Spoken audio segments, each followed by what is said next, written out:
Ever catch yourself doing something just because that's always been done? Maybe sweeping the floor before 6 a.m. because your grandma said it brings good luck, or refusing to sweep at night because, well, your luck might go to waste. Or maybe it's taking off your shoes before entering the house. Or faithfully going to church every first Friday, first Saturday, and every Sunday because that's just what your family's always done. Or maybe it's a policy that your company has followed forever. But have you ever stopped and asked why? Asking why isn't wrong. It's actually powerful. We all have our own reasons for questioning, and today we're diving into that quiet art of curiosity. Not to rebel, not to disrespect, but to understand where our habits and traditions come from and whether they still make sense for us today.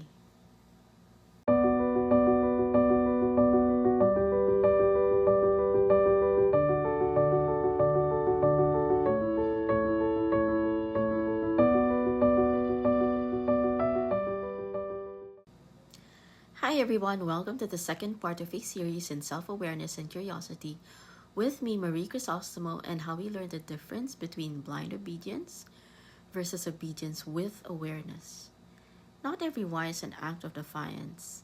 Sometimes it's an act of love for truth, for growth, for understanding the world and ourselves a little better. When we ask why, we don't necessarily break tradition. In fact, I'd like to think we're breathing life back into it. It's human nature to stick to what's familiar. We tend to follow the patterns that raised us because that's what our parents taught us and what their parents taught them. Oftentimes, those practices bring us comfort, a sense of belonging and rhythm, and that's not a bad thing. After all, there's beauty in shared rituals because those practices are meant to expose us to something bigger than ourselves. Part of my foundational years were spent in an environment where obedience wasn't just encouraged, it was obligatory. Asking why was a major blunder, almost like a mortal sin, and consequences were harsh. I still remember being 7 years old, feeling this quiet guilt every time I questioned in my mind about something that just was. But here's the thing, curiosity doesn't just have to wait until adulthood. For some people, that spark to ask why comes earlier, and for others, it's much later in life, and that's totally okay. We have to let go of learn of any learned guilt if we want to grow, because what matters is that we do ask, that we take a moment to pause and really think about the traditions and habits that we've carried for years. Because if the only reason we're doing something is that's how it's always been, then maybe that's exactly where growth stopped. When rules outlive their purpose, when faith quietly turns into fear, when devotion becomes nothing more than routine, we stop thinking for ourselves, and I'd like to call that mindless doing. I get it. Blind repetition can feel safe because it's familiar, it's predictable, but it can also keep us small. Growth happens when we stay curious, when we dare to ask why, not to challenge authority, but to make meaning again. So I say, avoid blind obedience. We're not built for that. We're not machines, we're human. We have minds that question, hearts that wonder, and we have the freedom to understand why. So let's talk about the unspoken rules, the quiet shoulds, the things that we've been told to do simply because that's how it's always been. Let's take, for example, when you're told, don't question your elders. This is practically woven into the Filipino DNA, and honestly, it's not all bad. Well, let's unpack this and talk about the good side to it. For one, it teaches respect and harmony. It keeps relationships smooth, especially in a culture like ours where family ties and respect for elders are sacred. We're taught early on that honoring older voices keeps the peace as we show we value their experience in life. It also teaches humility. There's value in listening before reacting because sometimes experience really does carry wisdom we don't yet have. And yes, questioning can avoid conflict. But here's the downside to it. When not questioning becomes a rule we have to follow, even when we grow older, that's where the problem starts. It can discourage critical thinking. When we stop asking why, we stop learning. It can also keep outdated or harmful habits alive. Some rules, practices, and processes made sense decades ago, but times have changed and it continues to do so. And so should our understanding. And maybe the hardest part of it all is that it silences growth. When younger voices aren't heard, wisdom stops evolving. Over time, people begin to believe their thoughts, their voices don't matter. But speaking up is somehow wrong. And they start to fear that asking why breaks some unspoken rule that it might offend or lead to consequences. And that might be true. But so while the practice of not questioning your elders may come from a place of respect, if it stops us from having honest, meaningful conversations, maybe it's time to rethink what respect really means. And I don't mean showing this video to people you'd like to have a word or two with, or shoving the I told you so factor into other people's faces, but I'm telling you, give questioning, listening, and learning time too. Don't lose hope. My mom, who's really old now, is so much better at allowing me to say and ask things I would not dream of ever asking her years ago. Now she listens so much more than when she had years ago, and I love her for it. See, people become better. Maybe back then I was also too impatient for changes to take place. What's good is that we both changed. And you've probably heard this once before. Just keep quiet for harmony's sake. We say it to keep the peace, to avoid drama, to make things smoother at home, at work, or even online. And honestly, sometimes it works. Silence can be powerful. It can stop arguments before they explode or give space for people to cool down. I get it. But here's the thing, peace and silence aren't always the same thing.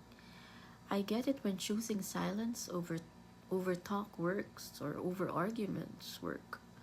After all, we should always choose the right time and place to say things. But always rethink if we choose silence for harmony's sake, because what we may be really doing is choosing comfort over clarity. We stay quiet when something feels unfair. We nod even when something doesn't sit right with us. And we agree just to end the conversation. And after a while, that silence builds up. It becomes heavy and it turns into frustration, or worse, until we suddenly lash out. Because keeping quiet might keep things calm on the surface, but deep down, it quietly erodes that trust, the understanding, and self respect. And harmony it shouldn't mean numbing yourself. Real harmony means being able to speak with kindness and being heard without hostility. It's not about avoiding hard conversations, it's about having them with grace. So maybe next time we're tempted to just stay quiet, we can ask ourselves, am I protecting peace, or am I protecting my fear of conflict? Which is another topic I've been asked to speak about, but not today.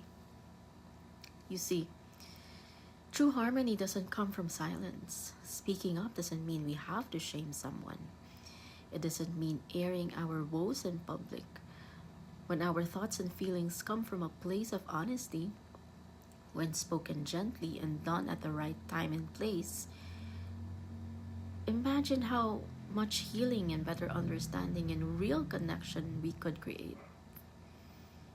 And I've been asked, how do I even start? I have so many questions and I don't know where to begin. How should I sound? At best, this is something I started doing a few years back and I'm still working to improve on. It's not something I've perfected at all, but here are a few tips based on personal experience where we learn to ask without attacking. Nowadays, it's not what we ask, but how we ask it. It's also not what we say, but how we say it. And this is always easier said than done. Why? We can have the best intentions, but if our words sound like an attack, people stop listening and concentrate on their defense. Take this for example. Saying, "Why do we always have to follow your rules? Times have changed," may instantly place someone in combat mode. But if you say, "I've noticed we still follow this process even though things are different now. Could you share why it's still important?" Notice how that small shift turns tension into dialogue. Tension may still be there, but not as, it's not as intense as the first one. Or this one. That's such an old-fashioned way of thinking. Sounds judgmental. But what if we say something along the lines of, "That's interesting. How did this practice start and what is the reason behind it back then?" Now you're showing respect and curiosity. You're inviting understanding instead of conflict. Because asking why isn't about tearing something into pieces or tearing someone down. It's about building awareness. And when curiosity meets compassion and conversation begins, things change. Something curiosity is something we outgrow, like it's something for kids who ask 1,000 questions about why the sky is blue, or why adults drink coffee every morning, or why they have to sleep at noon. But the truth is, curiosity is one of the most powerful tools for growth we should never lose unless we make that choice to stop. Because when we stay curious, systems improve.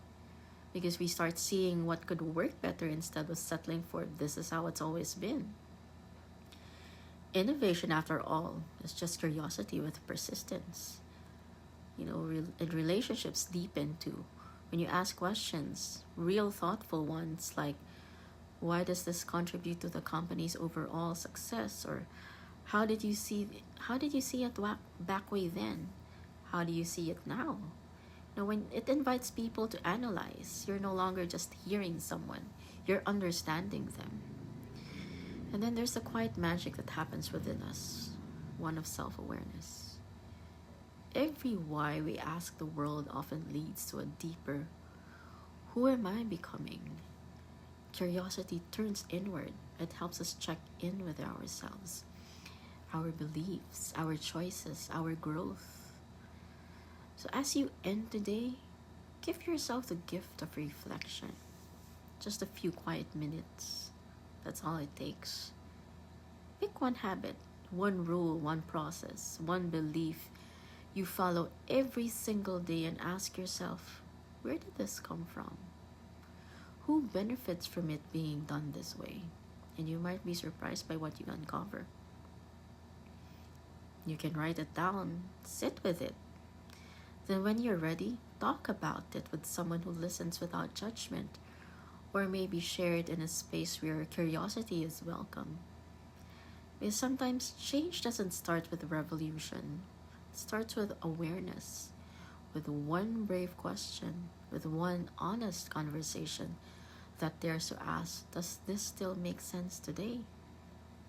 Growth begins the moment we stop moving on autopilot and start living with intention. So go ahead, stay curious, stay open, and keep asking why. Because that's where true wisdom begins. So until then, take care.